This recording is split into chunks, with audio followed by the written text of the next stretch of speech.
The breaking point. The Galactic Assembly's Grand Chamber had never felt more suffocating.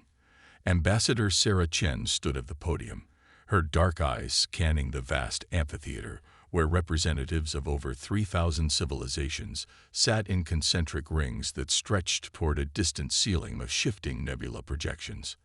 After 15 years as Earth's primary representative, she knew the chamber's acoustics would carry even her whispered words to every being present. Distinguished members of the Assembly, she began, her voice steady despite the tension crackling through the air. Earth acknowledges your concerns regarding our recent technological developments. However, we reject any attempt to impose limitations on peaceful human innovation.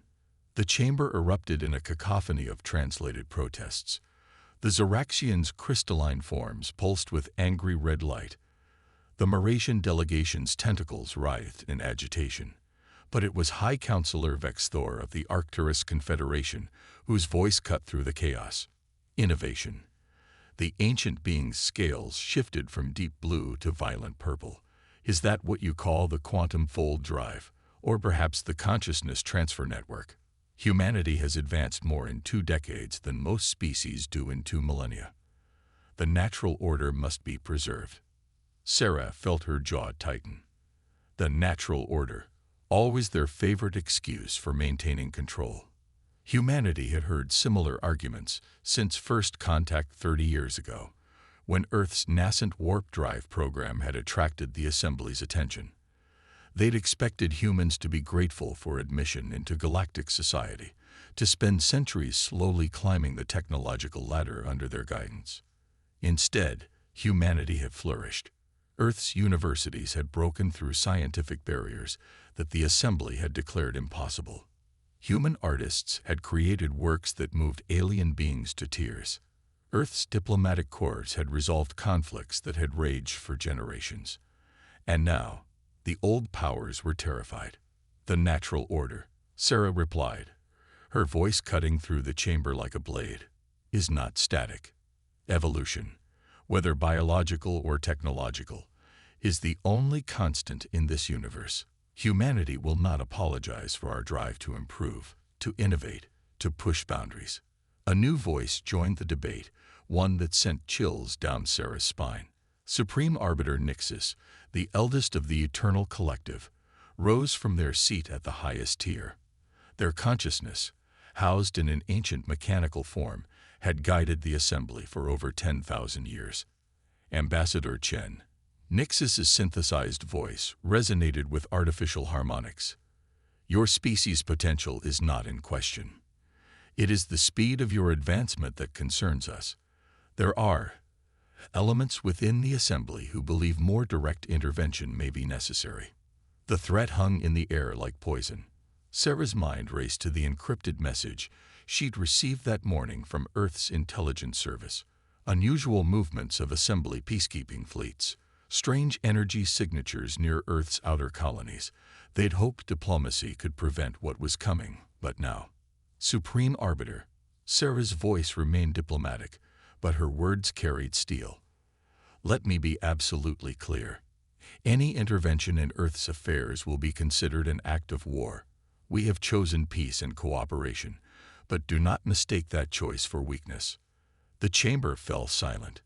In 15 years, no species had ever dared to challenge the Assembly so directly. Sarah could feel thousands of alien eyes studying her, searching for signs of bluff or bravado. They found none. You speak bold words, Ambassador, Nixus replied. But surely you understand that Earth cannot stand alone against the combined might of the Assembly. Sarah allowed herself a small smile. With respect, Supreme Arbiter, you assume much about Earth's capabilities. We have shared our advancements openly because we believe in cooperation, but do not imagine for a moment that we have revealed everything. The threat of war had loomed since humanity's rapid rise began. Earth's leaders had prepared accordingly, developing technologies and weapons that even their closest allies knew nothing about. Projects hidden in underground facilities and asteroid bases, contingencies for this exact scenario. As Sarah left the chamber that day, she knew the die had been cast. The Assembly would not tolerate Earth's continued rise. They would strike soon, probably through proxies at first, testing Earth's defenses and resolve. But humanity was ready. She touched the quantum communicator at her wrist, sending a single encrypted word back to Earth Command. Prometheus. Across the solar system, hidden facilities hummed to life. In classified labs, experimental weapons powered up. And in the depths of space, stealth satellites began recording the Assembly fleet movements. Humanity had hoped for peace, but they had prepared for war. The breaking point had arrived. The next few days would determine whether humanity's rise would be cut short, or if Earth would demonstrate to the galaxy exactly why they should have heeded Ambassador Chen's warning. Earth's time of playing nice was over. The Assembly was about to learn why humans had always excelled at turning threats into opportunities. Shadow Protocol. Admiral James Kenzo stood in Earth Command's holographic war room, watching as red markers appeared across the strategic display. Each point represented an Assembly strike team making their move, not against military targets or industrial centers as expected, but against research facilities, universities, and innovation hubs. They were attempting to cripple humanity's technological advancement in a single coordinated strike. Status report, he commanded, his weathered face illuminated by the holographic glow. Colonel Maya Rodriguez's fingers danced across her neural interface. 27 simultaneous incursions detected. Geneva Quantum Institute, Lunar Advanced Physics Lab, Mars Biotech Center. They're hitting everything, sir. But, she smiled grimly, they're finding empty facilities. 3 months ago, when Ambassador Chen had activated the Prometheus Protocol, Earth had begun its greatest deception. While maintaining normal operations for satellite surveillance, they had gradually evacuated key personnel and research data from obvious targets. The real work had shifted to locations that officially didn't exist. Signal from the Ganymede Deep Space Array, Lieutenant Park announced. Assembly warships dropping out of hyperspace at the edge of the system, matching known signatures of Zeraxian, Maurasian, and Arcturus vessels. Kenzo nodded. The Assembly was showing its hand. A mixed fleet to maintain the pretense that this was a peacekeeping action rather than naked aggression. They still didn't realize they were playing into humanity's hands. Launch the Gray Swarm, he ordered. Across the solar system, thousands of seemingly innocent maintenance satellites and debris collection units suddenly activated. These were humanity's first line of defense, autonomous units equipped with quantum entanglement scramblers. As they engaged, the Assembly fleet's sophisticated targeting systems began to fail. In the Arcturus command ship, Admiral Vexthor raged as his neural links to the fleet deteriorated. The humans had somehow developed countermeasures to technology that had been perfected over millennia. But that wasn't possible. Unless... Sir, Colonel Rodriguez interrupted Kenzo's thoughts. Shadow Protocol is detecting quantum signatures consistent with assassin pods, multiple insertion attempts near government centers. This was the Assembly's real play. Decapitation strikes against Earth's leadership while their fleet served as a distraction. Standard doctrine for dealing with problematic species, but humanity had learned from studying the Assembly's history. Execute Mirror Protocol, Kenzo commanded. Across Earth, holographic duplicates of key leaders appeared in secure locations, created by the same consciousness transfer technology that had so worried the Assembly. Let their assassins waste time chasing ghosts, while the real leaders operated from mobile command centers that didn't officially exist. But the Assembly's arrogance had laid bare their own vulnerabilities. As their strike teams breached secure facilities, they encountered not their targets, but quantum data collectors. Each infiltration attempt provided invaluable data about Assembly technology and tactics. Sir, Lieutenant Park's voice carried an edge of excitement.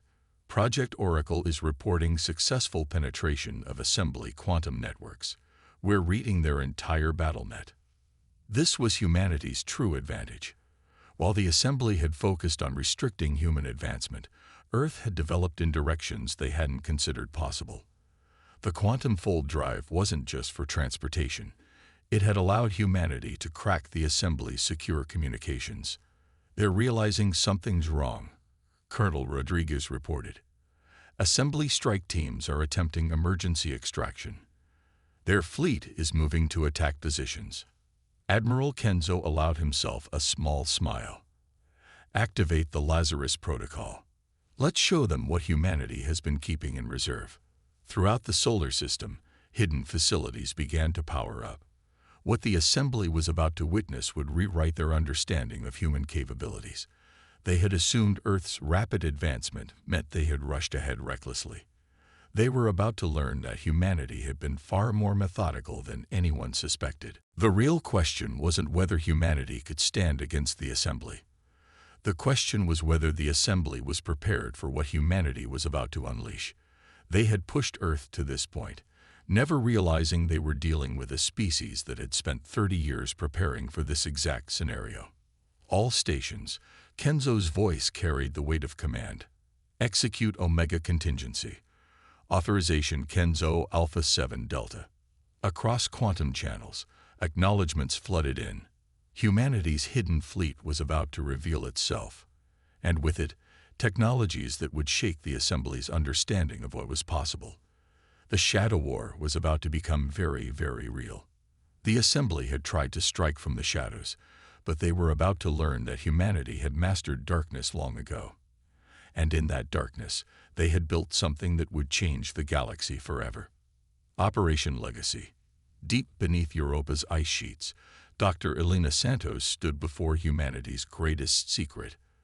The massive chamber housed not warships or weapons, but something far more revolutionary: the Nexus Array. Thousands of crystalline structures pulsed with quantum energy, each one representing decades of hidden research into the fundamental nature of reality itself. "Begin final activation sequence," she commanded, her voice steady despite the weight of the moment. The array wasn't just a weapon. It was humanity's understanding of the universe made manifest. "All nodes synchronizing," her AI assistant Araya reported. "Quantum coherence at 97% and rising. The assembly fleet is still unaware of our presence." The assembly had expected weapons of mass destruction, relativistic kill vehicles, or perhaps some new form of energy weapon. Instead, humanity had developed something far more sophisticated: the ability to locally alter the laws of physics themselves. Across the solar system, similar arrays hidden in asteroid bases and underground facilities powered up. Each one represented a different aspect of humanity's true advancement, not just in technology, but in understanding the fundamental forces that shaped reality. "Dr. Santos." Araya's holographic form flickered. "Assembly quantum sensors are detecting our power signature. Their fleet is adjusting course to investigate." Elena smiled. "Let them come. Initiate Protocol Archimedes." The first demonstration of humanity's power was subtle. Throughout the assembly fleet, quantum communications began to fail. Not through jamming or interference, but because the very quantum entanglement they relied on simply stopped working within a defined sphere of space. On the Arcturus flagship, Admiral Vexthor watched in horror as his fleet's most basic systems began to fail. Weapons targeting, neural interfaces, even their artificial gravity, all relied on principles that suddenly seemed to be optional rather than universal constants. "Full array activation achieved," Araya announced. "Reality manipulation field stable at 10,000 kilometers and expanding. Standing by for Phase 2. This was humanity's true legacy, not the advancement of existing technology, but the development of entirely new principles of physics. While the assembly had built their civilization on understanding the universe's rules, humanity had learned to rewrite them. The assembly fleet, now trapped in a bubble of altered spacetime, could only watch as their sophisticated technology became worse than useless. Ships designed to harness quantum mechanics found themselves in a region where those laws no longer applied. Weapons built to manipulate gravity faced a universe where gravitational constants had been locally redefined. "Message from Earth Command," Araya reported. Admiral Kenzo requests a demonstration for our guests. Elena nodded, her fingers dancing across holographic controls. Initialize the Pascal protocol. Let's show them what happens when you push humanity too far. Around the assembly fleet, space itself began to fold. Not through conventional drives or warp technology, but through the fundamental redistribution of spatial coordinates. Distance became a suggestion rather than a constant. Time itself began to flow differently within the affected zone. Assembly vessels attempting emergency temporal jumps. Araya noted, their drive systems are failing to compensate for local reality variations. This was the true power of the Nexus Array, not destruction, but control over the fabric of existence itself. Humanity had spent 30 years not just advancing technology, but understanding how to transcend it entirely. In orbit around Mars, Admiral Kenzo watched the sensor feeds with satisfaction. Send the message, he ordered. All frequencies, all languages. Elena's voice carried across every remaining communication channel. To the assembly fleet. You are currently within a controlled space-time anomaly. Your technology will not function as designed because the physical laws you rely on no longer apply. This is not an attack. It is a demonstration. Humanity does not wish for war. We wish for understanding. The assembly had feared human advancement. They had tried to contain it, control it, stop it, but they had never understood its true nature. Humanity hadn't just been developing better technology. They had been reaching for a fundamental understanding of reality itself. Their weapons are powered down, Araya reported. Assembly command ships are signaling surrender. Elena walked to the main observation window, watching the quantum crystalline structures pulse with power. This was humanity's gift to the galaxy, not destruction, but transformation. The ability to understand and reshape reality itself. Send the second message, she ordered. Tell them we're prepared to share this knowledge. All we ask is to be treated as equals. The assembly had feared human advancement would upset the balance of power. They had never considered that humanity's goal wasn't power at all. It was understanding. And with that understanding came the ability to transform not just technology, but reality itself. The age of limitation was over. The real question was whether the assembly was ready to join humanity in reaching for something greater than mere technological supremacy. The counterstrike. Supreme Arbiter Nixus stood in the assembly's emergency council chamber, their mechanical form unusually still as reports flooded in from across the galaxy, not just from their defeated fleet, but from every major assembly world. Humanity hadn't just defended Earth, they had changed the rules of existence itself. The humans have placed Nexus arrays throughout assembly space, a Zoraxian elder reported, their crystalline form dimmed with concern. They were there all along, hidden in plain sight. Trading vessels, cultural exchanges, diplomatic missions. They weren't just building relationships, they were positioning their technology. Ambassador Chen stepped forward, her presence in the chamber both a courtesy and a warning. For 30 years, you treated humanity as children to be guided. You never asked why we seemed so eager to learn your ways, to understand your technology, to study your civilizations. On screens across the chamber, more reports appeared. On thousands of worlds, reality itself was shifting. Not violently or destructively, but with surgical precision. Assembly weapons platforms found their targeting systems working at half efficiency. Defensive shields operated on principles that suddenly seemed outdated. This is your counterstrike? Nixus asked, their artificial voice carrying a note of wonder. Not destruction, but transformation. Sarah smiled. Humanity's greatest weapon was never our technology. It was our perspective. While you saw the universe as something to be mastered, we saw it as something to be understood. And in understanding it, we learned to change it. Across assembly space, the effects continued to spread. But Earth wasn't using this power to destroy or dominate. Instead, they were creating zones where different laws of physics could coexist. Regions where assembly technology worked alongside human innovations, where different approaches to reality could blend and merge.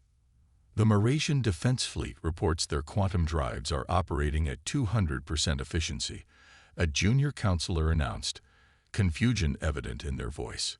The humans aren't disabling our technology, they're improving it.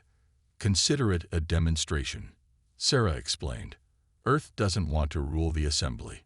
We want to show you what's possible when you stop fearing change and start embracing it. In secure facilities across human space, scientists like Elena Santos were working with the Nexus arrays not to create weapons, but to forge new possibilities.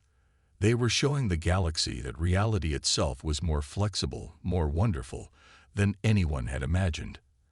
Our sensors detect no harmful radiation, no destructive effects, the Zoraxian elder admitted. Just possibilities, options we never considered, ways of existing we never imagined. This was humanity's true counterstrike, not a demonstration of force, but a revelation of potential. They had placed their arrays throughout assembly space not to threaten, but to offer a gift, the understanding that the universe was far more malleable than anyone had believed. The assembly has maintained order through control, Sarah continued. Earth proposes a new way, order through understanding. We don't want to destroy your civilization.